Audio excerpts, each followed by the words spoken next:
Hello friends, welcome to Sathya சமையல். இன்றைக்கி நம்ம சத்யா சமையலில் நம்ம ரெசிபி எதுவும் பார்க்க போகிறது இல்லைங்க. அயன் கடாய் வந்து எப்படி சீசன் பண்ணுறது, அதோட எங்கிட்ட இருக்கக்கூடிய அயன் கடாய்களை பற்றி பார்க்கக்கூடிய vlog தாங்க இது. கண்டிப்பாக உங்களுக்கு பிடிக்கும், அதே சமயம் யூஸ்ஃபுல்லாகவும் இருக்கும். வாங்க வீடியோவுக்கு போகலாம். இந்த வடச்சட்டி வந்து வார்ப்பு சட்டி அப்படின்னு சொல்லுவாங்க. இது வந்து மதுரையில் வாங்கினதுங்க. இதில் வந்து இரும்பு கூட பல கனிமங்கள் கலந்து அதுக்கப்புறமா பண்ணுறது. வெயிட் வந்து ஜாஸ்தியாக இருக்கும். இப்போ நார்மலான நம்ம இரும்பு வடச்சட்டி வந்து உங்களுக்கு கீழே போட்டால் உடையாது, ஆனால் வார்ப்பு சட்டி வந்து உடஞ்சிரும். அதே மாதிரி இது நல்லா பழகினதுக்கப்புறம் உள்ளே வந்து லைட்டாக கலர் போயிடுச்சு. இந்த மாதிரி அது எதனாலன்னு தெரியல. பட் ஆனாலும் உங்களுக்கு வந்து இது நான்ஸ்டிக் மாதிரியே நல்லா வந்து சூப்பராக பொரியல் பண்ணுறதுக்கு, அது மாதிரி ஸ்வீட்ஸ் எல்லாம் பண்ணுறதுக்கும் ரொம்ப நல்லாயிருக்கும் இந்த கடாய்.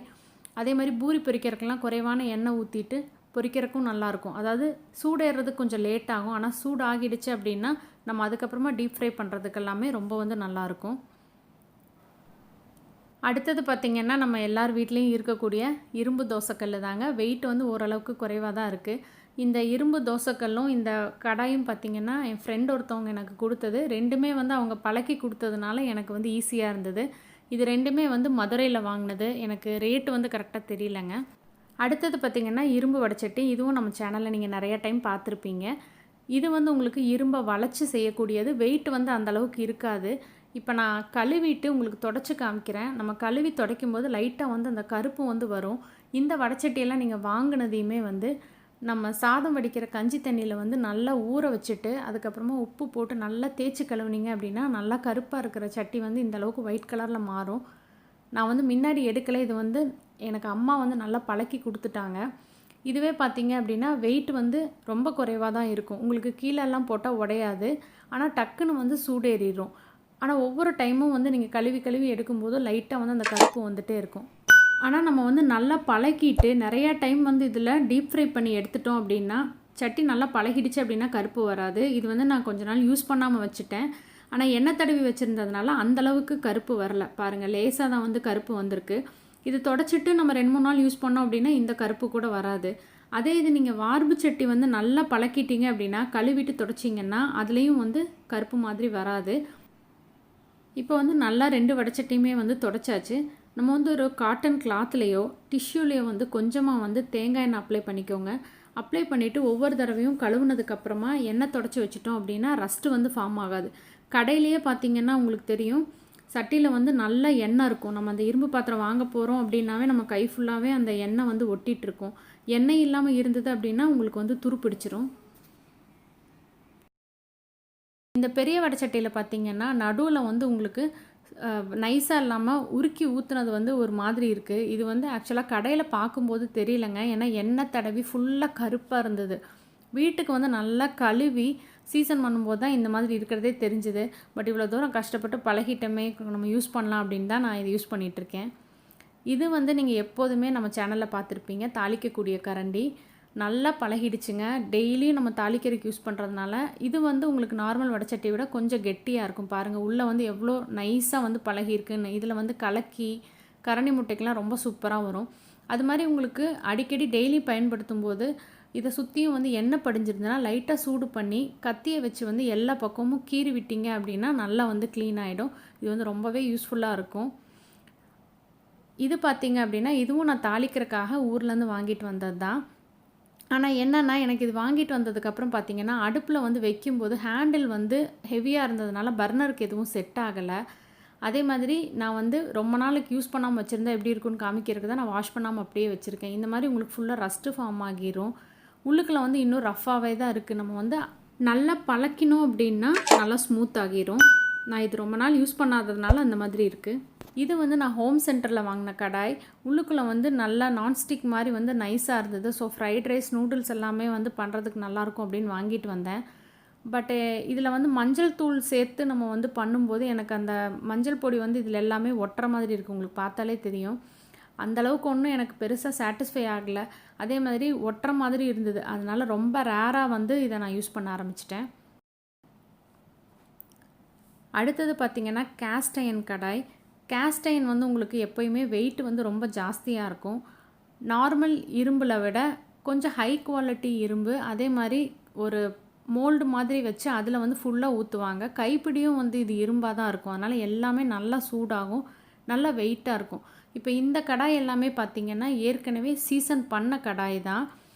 நான் யூஸ் பண்ணிகிட்டு இருக்கும்போது எப்பயுமே நம்ம வந்து சமைச்சு முடித்ததுக்கு அப்புறமா நல்லா கழுவிட்டு உடனேவே தொடச்சிட்டு சூடு பண்ணி அதுக்கப்புறமா இதில் வந்து எண்ணெய் தடவி வைக்கணும். இது ரெண்டுமே வந்து நான் யூஸ் பண்ணிகிட்டு இருக்கிறது.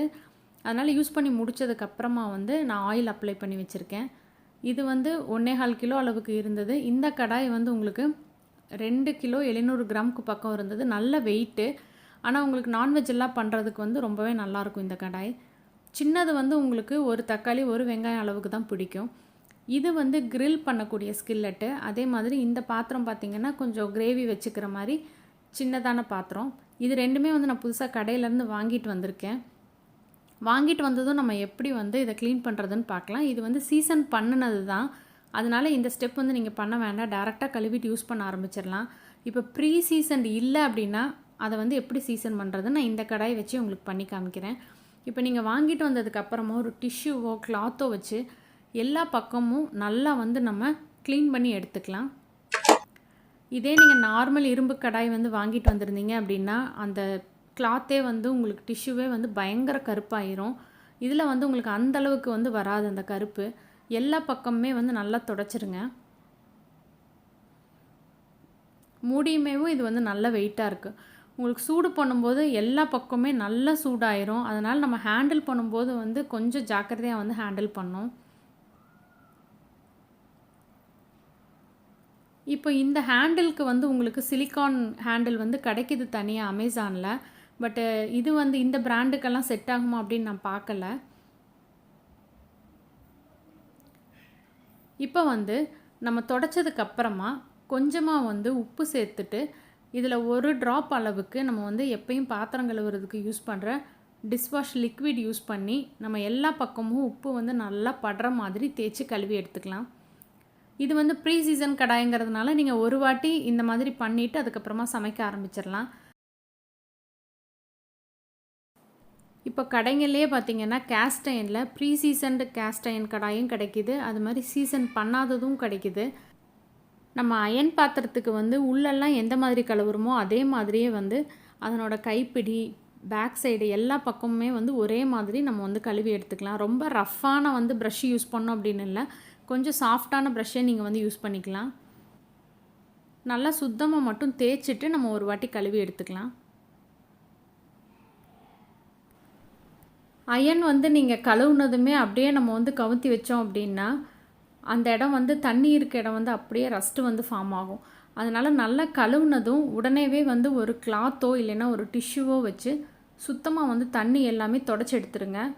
முன்னாடி பக்கம் அதே மாதிரி பேக் சைடு ஒவ்வொரு தடவையும் நீங்கள் சமைச்சு முடித்து கழுவுனதுக்கப்புறம் இதே மாதிரி தான் வந்து நல்லா தொடச்சிட்டு ஒரு தடவை சூடு பண்ணிவிட்டு அதில் வந்து ஆயில் அப்ளை பண்ணி வச்சிட்டிங்க அப்படின்னா கடாய் வந்து நல்லா பழகிரும். இப்போ நம்ம தொடச்சாச்சு.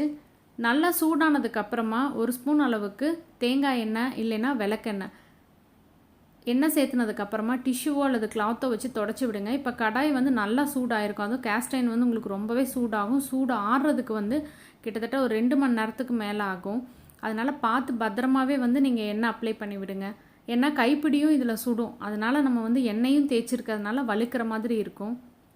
லைட்டாக புகை வர ஆரம்பித்ததும் நம்ம வந்து ஆஃப் பண்ணிடலாம். இப்போ வந்து ஒரு டவல் பிடிச்சி கேர்ஃபுல்லாக எடுத்து பின்னாடி பக்கமும் நம்ம வந்து ஆயில் அப்ளை பண்ணி வச்சுக்கலாம். இப்போ இதோட மூடியில் வந்து நம்ம எதுவும் குக் பண்ண போகிறதில்ல அப்படிங்கிறதுனால நான் வெறுமே வந்து தேங்காய் எண்ணெய் மட்டும் அப்ளை பண்ணி வைக்கிறேன்.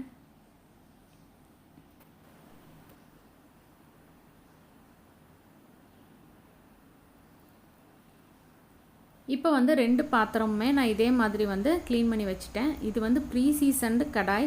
ப்ரீ சீசன் இல்லை அப்படின்னா நீங்கள் 4-5 டைம் இதே ப்ராசஸை வந்து திரும்பவும் பண்ணிக்கோங்க. பண்ணதுக்கு அப்புறமா வந்து நமக்கு நல்லா கடாய் பழகிரும். இப்போ முதல் டைம் நம்ம யூஸ் பண்ணுறோம் அப்படின்னா கடாய் காஞ்சதுக்கப்புறமா எண்ணெய் சேர்த்துட்டு கொஞ்சமாக வெங்காயம் போட்டு வதக்கி விடுங்க. வெங்காயம் வந்து கடாயில் எல்லா பக்கமும் படுற மாதிரி நல்லா வந்து கலக்கி விட்டுட்டு இந்த வெங்காயத்தை வந்து பயன்படுத்த வேண்டாம். அதுக்கப்புறம் ஒரு வாட்டி நல்லா கழுவிட்டு தொடச்சிட்டு நம்ம எப்பவும் போல் சமைக்கிறதுக்கு வந்து உபயோகப்படுத்திக்கலாம். கண்டிப்பாக உங்களுக்கு இந்த வீடியோ யூஸ்ஃபுல்லாக இருக்கும்னு நினைக்கிறேன். வீடியோ பிடிச்சிருந்தா உங்கள் ஃப்ரெண்ட்ஸ் எல்லாத்துக்கும் ஷேர் பண்ணுங்கள், லைக் பண்ணுங்கள், கமெண்ட் பண்ணுங்கள். மறந்துடாமல் நம்ம சேனலை சப்ஸ்கிரைப் பண்ணுங்கள். சுவையருந்திட சுவைத்து பாருங்கள். தேங்க்யூ.